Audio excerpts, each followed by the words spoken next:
Hello my fellow YouTubers, welcome back to the channel. I'm going to go by and show you what was the last vehicle that we bought out of Florida that came from the hurricanes. It's a Chevy pickup truck that we just recently got in here not very long ago. Tomorrow we're fixing to start on the rebuild process. So we will get into this and I'll show you what it is and what I found and some of the secrets that expose this pretty good deal. So, okay, you're looking at a Chevrolet Silverado Extended Cab with a standard bed on it, four-wheel drive. Got it out of Tallahassee, Florida. It was listed as non-runner, and it was also listed as flood damage. We will go over all that here in just a minute though. But this is actually considered to be an 07 and a half because of it being you know, the newer body style like the 07 to 13 models. But anyway, this is what it looked like. Actually, what happened to this thing, I'll just go ahead and tell you. It was involved in a tornado, or maybe the hurricane force winds got it. But I'm leaning more towards a tornado. But at any rate, it's wind damage. It knocked the back glass out of it right here during the accident. Got a little bit of damage up top. It runt the third brake light.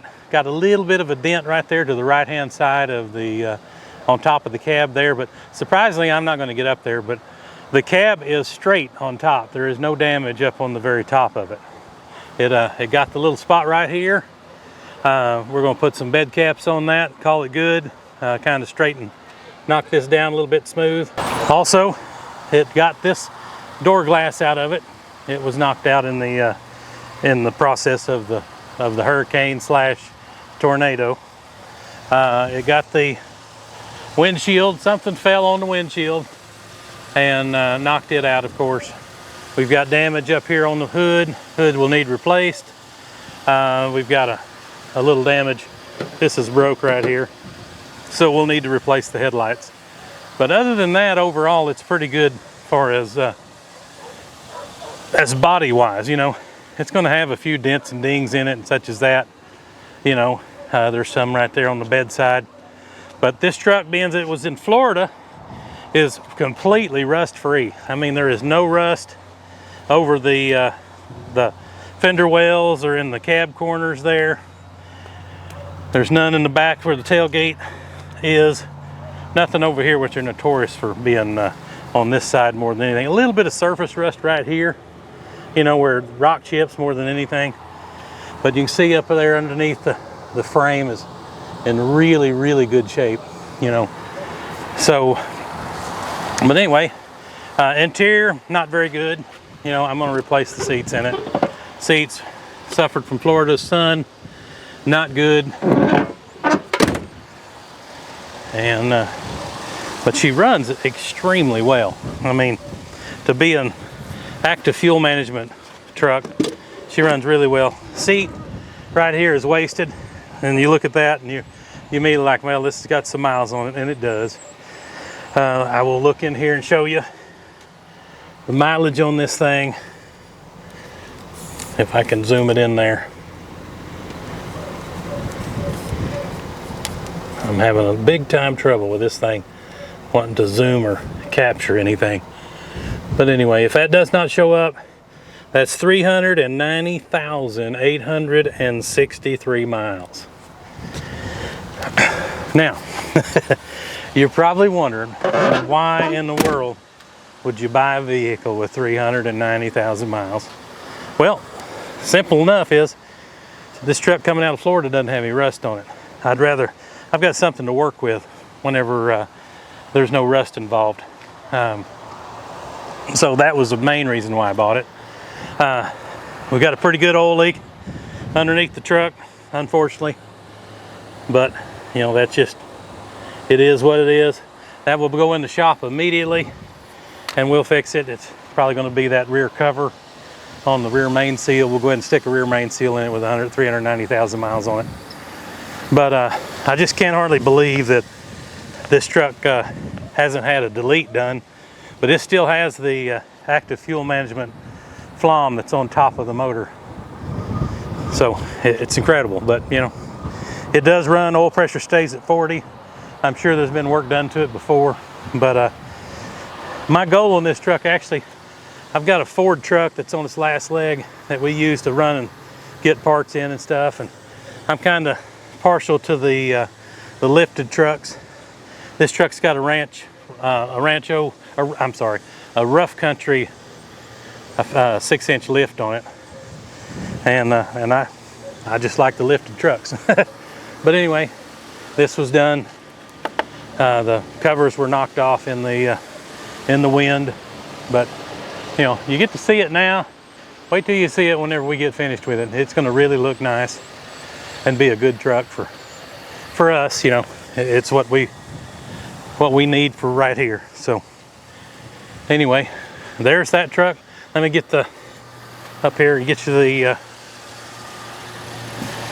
there's the lot number on it from Copart, and we will go over the numbers of what I gave for it, buyer's fees, transportation costs, and what I have in it. So stay tuned and we'll go over those numbers.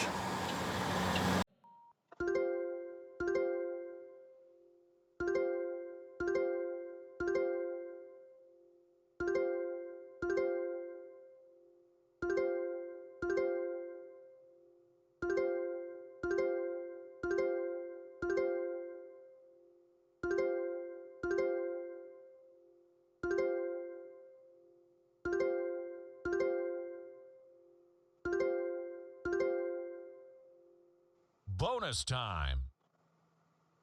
Sold. Well, as you can see from the Copart video that I just showed you, that truck brought $825. After buyer's fees and all the bumps and fees that Copart throws in there, it wound up paying $1,230 out the door. Since I've started editing this, we've taken a 180-degree turn on what we're doing with this truck. All for the better, but we're going to have quite a bit of money in it, but that's okay. You know, I bought it. I didn't have the intentions of selling it.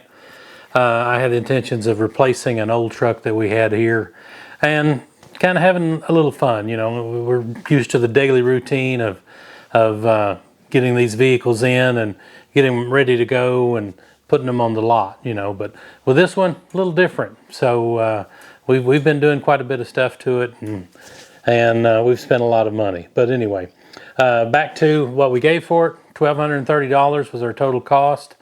I had it shipped up here from Florida with a shipper that I use all the time.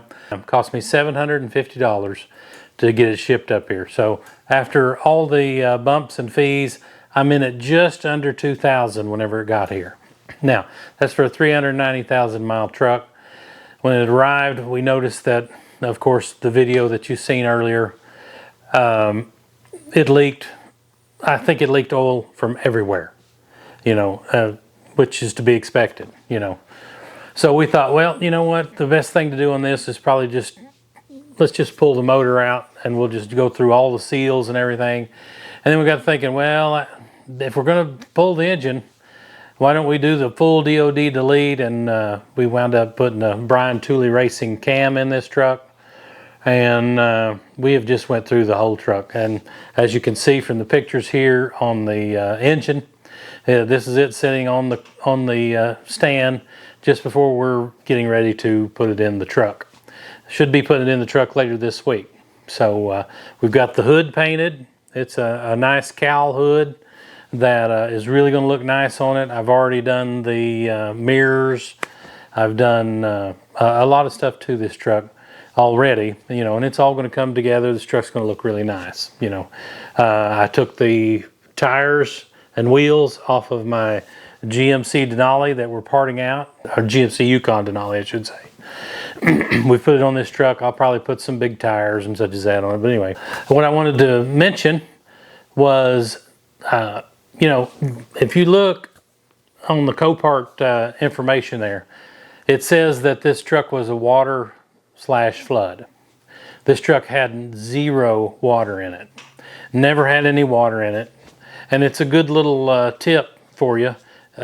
Based on Copart, for me, you know, whenever I've bought the one, I bought probably 8 or 9 down there of those 50 flood cars, and they were that had damage to them, whether they have a glass knocked out of them or had some body damage on them and such as that.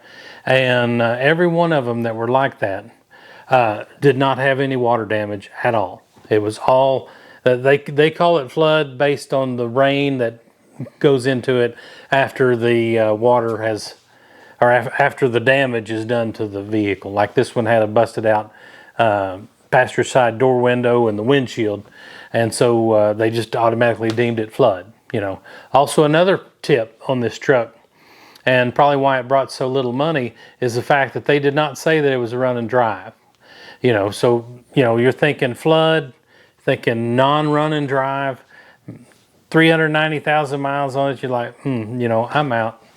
But if you look in the pictures, and I'll show you that picture right now, this truck, the picture of the instrument cluster, it showed that this truck was running in those photos, because you can see that that tachometer is about 1,000 RPM. So I already knew before it ever got here that it ran.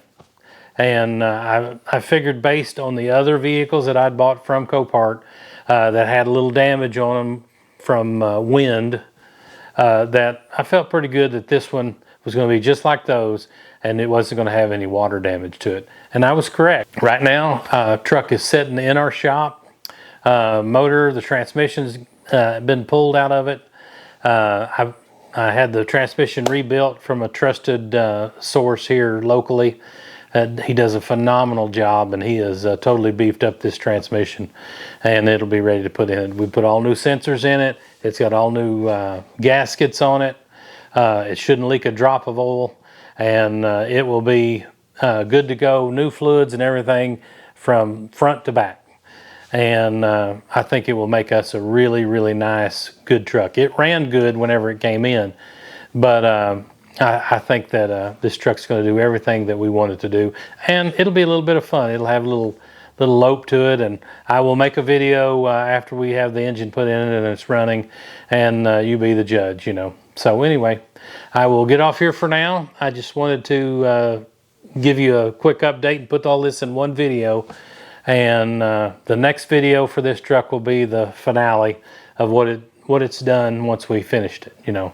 Now, I'm not going to tell you how much I spent on it, because I know I've got retail in it, but that's neither here nor there. I've got a rust-free truck that will last me for a long, long, long time. So anyway, thanks for watching.